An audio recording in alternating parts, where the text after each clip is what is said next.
presented by Golpi Music। आप सुन रहे हैं गायक रूपम सिंह को। रूपम रिकॉर्डिंग स्टूडियो जीवा चौक मधुबनी। हाँ भैया के बियाह छलै गेलियै बारात, सब दोस्त मिता भाइरो छलै हमरा साथ।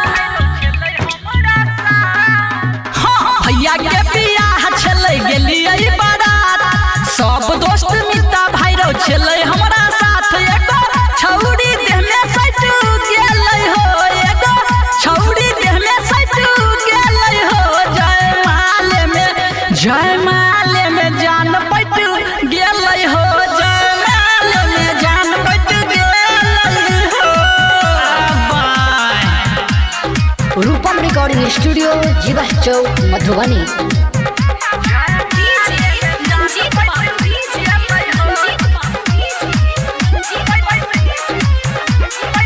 presented by Golpi Music।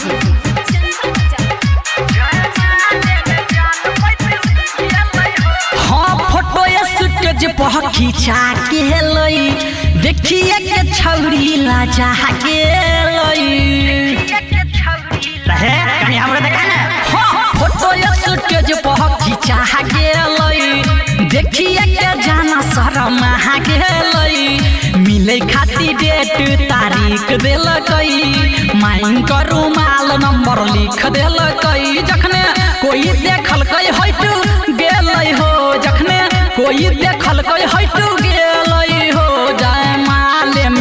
जयमाले में जान पट गेलै हो, जयमाले में जान पट गेलै हो। ठीके छौ।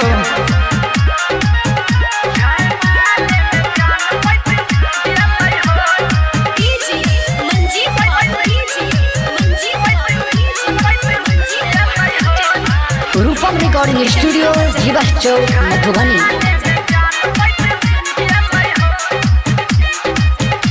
हाँ कोना में बोलाई ओकरा लई छली किस, ओतबे में देख लेलक राइटर नीतीश। ओकरा दिया देली के हाँ कोना में बोलाई ओकरा लई छली किस, ओतबे में देख लेलक राइटर नीतीश। राज बिहारी सुजित संगे रुकम कहलक कि कही देबो बाबूजी से हम। हमर पूरा प्लानिंग सठ गेलै हो, हमर पूरा प्लानिंग सठ गेलै हो। जयमाले में जान पट गेलै हो, जयमाले में जान पट गेलै हो। अगला बाराती में हमरो लेने चलिया।